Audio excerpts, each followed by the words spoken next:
bounds.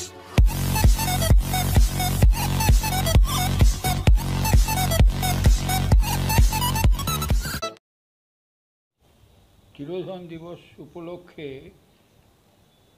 সুকচার কাটিয়া বাবার আশ্রমেতে একটি অনুষ্ঠান হয়।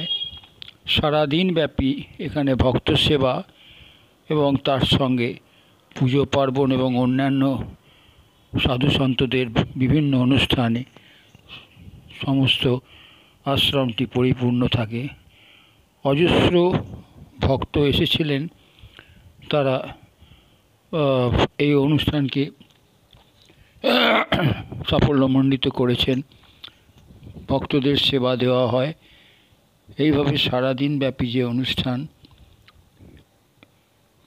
কাটিয়া বাবা আশ্রমটি একদম গঙ্গার পাশে, একদম গঙ্গার লাগোয়া এই আশ্রমটি ভারী সুন্দর স্থানে রয়েছে। এর ভেতরটা সাজসজ্জা দিয়ে সাজানো হয় অনুষ্ঠানের দিনকে। ওই যে দেখতে পাচ্ছেন, এইখানে অনুষ্ঠানের সব ব্যবস্থা করা হয়।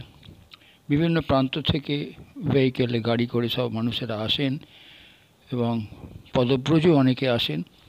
এখানে সেই গৃহ, এই গৃহের মধ্যে দেখতে পাচ্ছেন অনেকে বসে আছেন সাধু সন্তরা।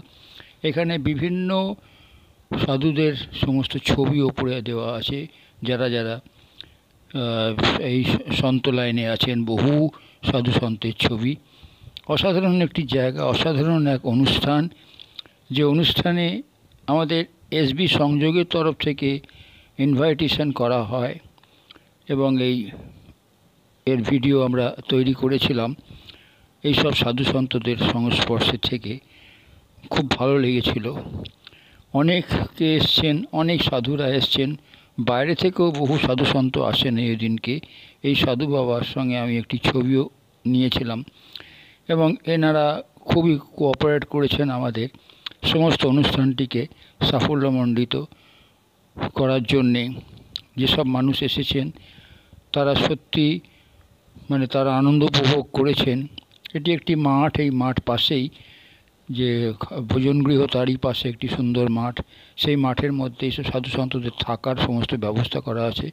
একদম গঙ্গা লাগোয়া, দেখা যাচ্ছে এখান থেকে গঙ্গা দেখতে পাচ্ছেন আপনারা। তো ওই দূরে গঙ্গা দেখা যাচ্ছে, দেখতে পাচ্ছেন আপনারা। তো এরকম একটা মনোরম পরিবেশের মধ্যে কিছুক্ষণ থাকতে পেরে আমাদেরও মনও খুব পবিত্র লাগছিল। এরকম ধরনের একটা পবিত্র অনুষ্ঠানে এসে সাধু সন্তদের সংস্পর্শে থাকাটাও সৌভাগ্যের ব্যাপার।